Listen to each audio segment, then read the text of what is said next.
साथियों, जय भीम, नमो बुद्धाय, नमस्कार।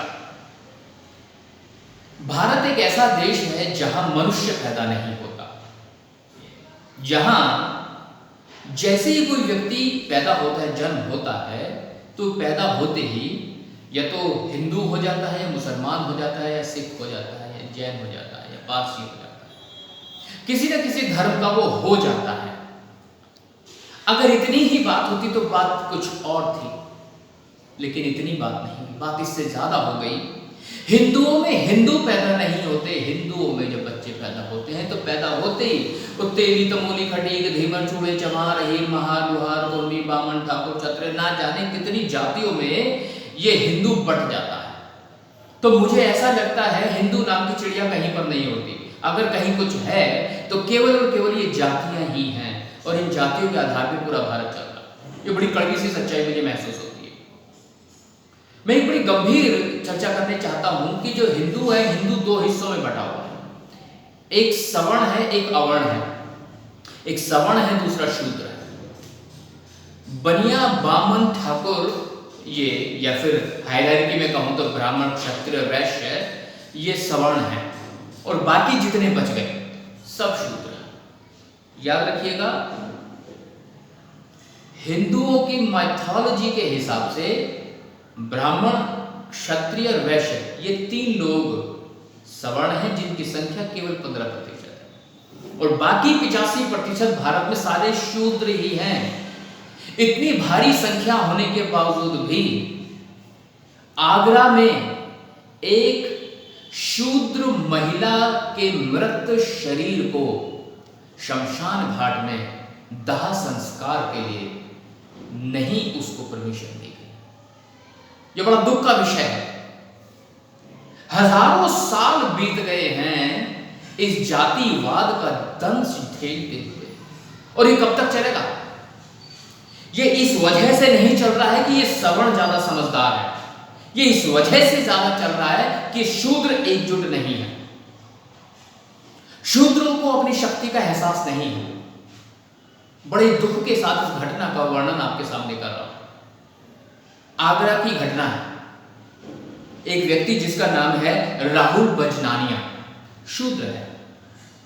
उसकी पत्नी का देहांत हो गया, परिनिर्वाण हो गया। अब वह अपनी पत्नी को ऐसे शमशान पर ले, पहली चीज तो जो शमशान होते हैं वो केवल मृत शरीर को जलाने के काम आते हैं, उसका जात बिरादरी से कोई संबंध नहीं होता। लेकिन फिर भी इन मनुवादी गुंडों ने क्या किया?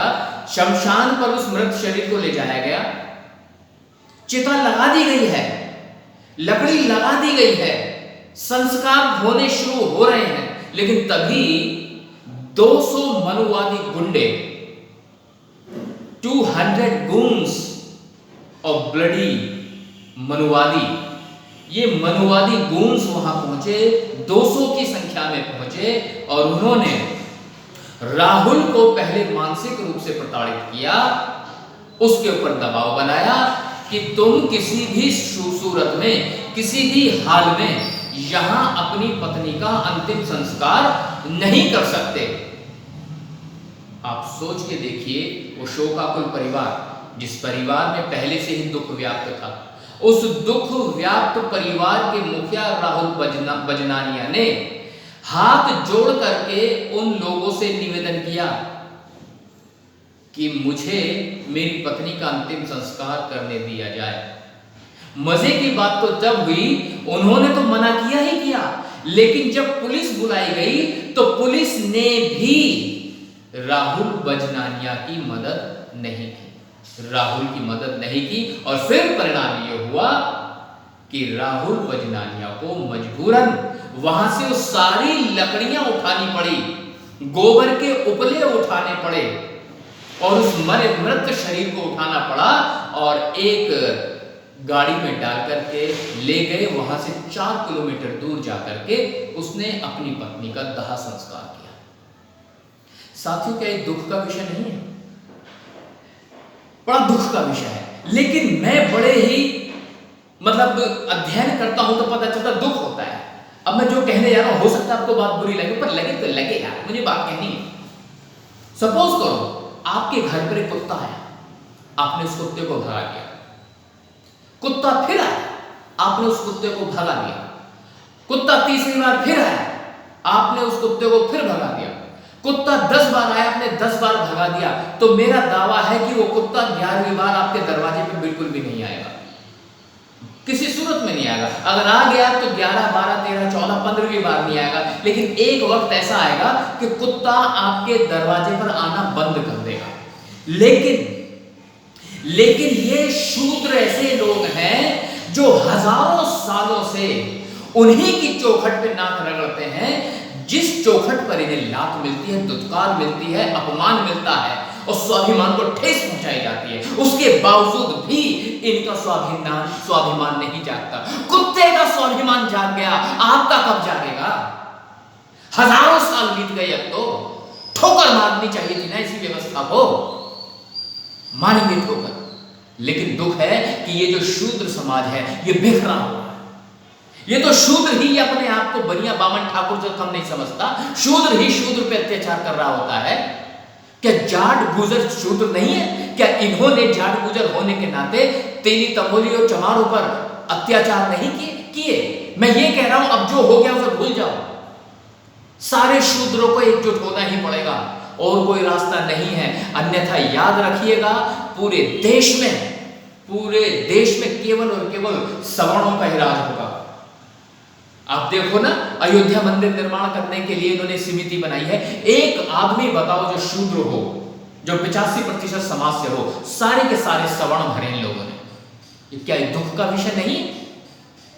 ओबीसी का एक व्यक्ति बताओ जो उसमें बैठा हो, कोई ओबीसी का एक भी व्यक्ति नहीं, तो क्या दुख का विषय नहीं? साथियों, कब तक चलेगा? मैं शूद्र सेना की तरफ से आह्वान करता हूं, आगरा के जितने शूद्र सैनिक हैं वो राहुल बजनानिया से मिलें और उसको मदद प्रदान करें। किसी भी तरह की मदद की आवश्यकता होगी तो शूद्र सेना राहुल बजनानिया के साथ खड़ी होगी। आगे से हम इस तरह के अत्याचारों को बर्दाश्त नहीं करेंगे।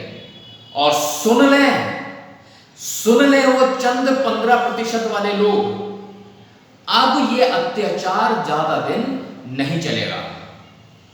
मैं उम्मीद करता हूं मेरी बात आप तक जरूर पहुंची होगी। अगर बात जरूर पहुंचे तो जहन में उतारें और एकजुट होने की कोशिश करें। आगरा की घटना से हमें सीख लेनी है। किसी भी सूरत में याद रखिएगा, सवर्ण शूद्रों के कभी नहीं हो सकते। शूद्रों का इस्तेमाल सवर्णों ने हमेशा राज सत्ता पाने के लिए किया है और वर्तमान में वोट पाने के लिए कर रहे हैं। इन लोगों ने कभी भी आपके भले के बारे में नहीं सोचा। साथियों, फिर और मुद्दे के साथ आपके बीच में रहूंगा और चर्चा करता रहूंगा। तब तक के लिए मैं आपसे इजाजत लेता हूं, फिर से उपस्थित होऊंगा। नमस्कार, जय भीम, नमो बुद्धाय। Thank you.